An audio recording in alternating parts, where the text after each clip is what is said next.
So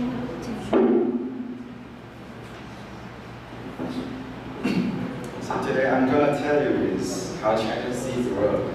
It's what I'm thinking after reading this article. It's no political position. And under an assertive new ruler, like Beijing, wants to be treated like a world power.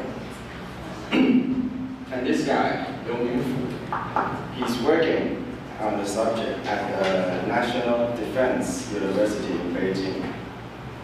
And he's a really hawkish guy. He explained to Chinese people that they needed a strong and martial leader. And this is what he said: when China is threatened, it has no choice but to use war to protect its right to rise. This is what he said after meeting with Obama, like America's president. And he's very delighted when, now that President Xi Jinping, when he's ascension.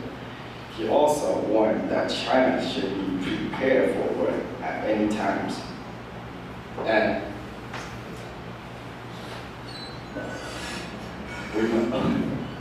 we must achieve the great revival of the Chinese nation, and we must ensure there is unity between a prosperous country and a strong military. This is what he said: prosperous country and a strong military. And China may well become the world's largest consumer market by 2015. And the figure is showing that what their military, their army between China and USA, you can see the numbers of them. And there's a report said that soldiers in USA, their army, they want to do something for their country, but the soldier in China, they got no brains, they have to listen. They got ears and they got bodies, but they got no minds.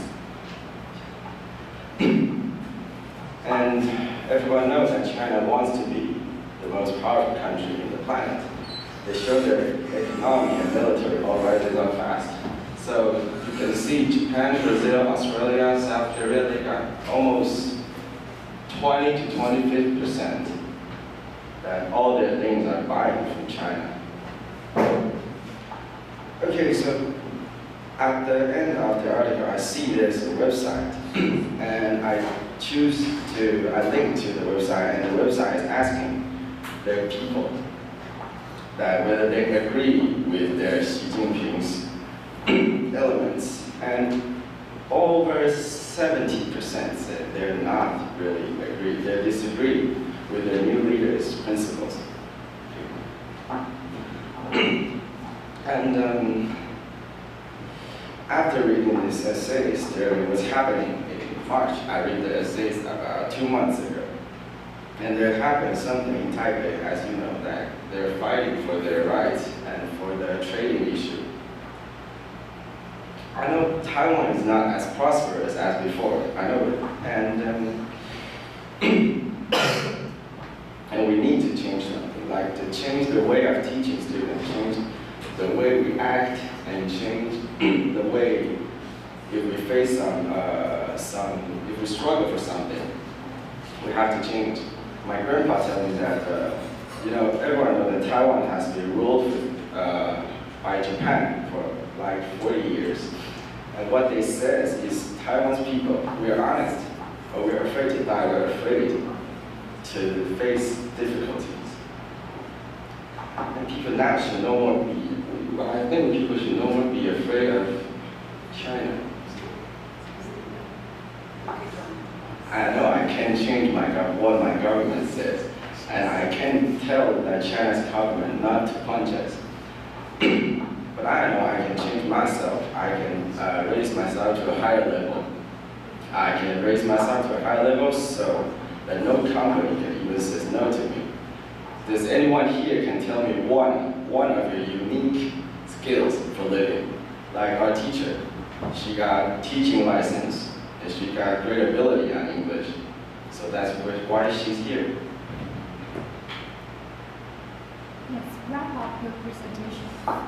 So after reading, I can't help myself, but I think if I'm not the boss, I can't manage a company. How can I survive? So I'm just reading novels, reading books, I watching movies, I just go fitness. I do a lot of things to make sure myself in a very, very high quality of standards to face any kind of difficulty. And okay, the last thing I'm going to tell you is what my dad told me. This is what he said to me: before you try to be a winner, you have to be brave to face any kind of frustration, one side or another, a winner or a quitter.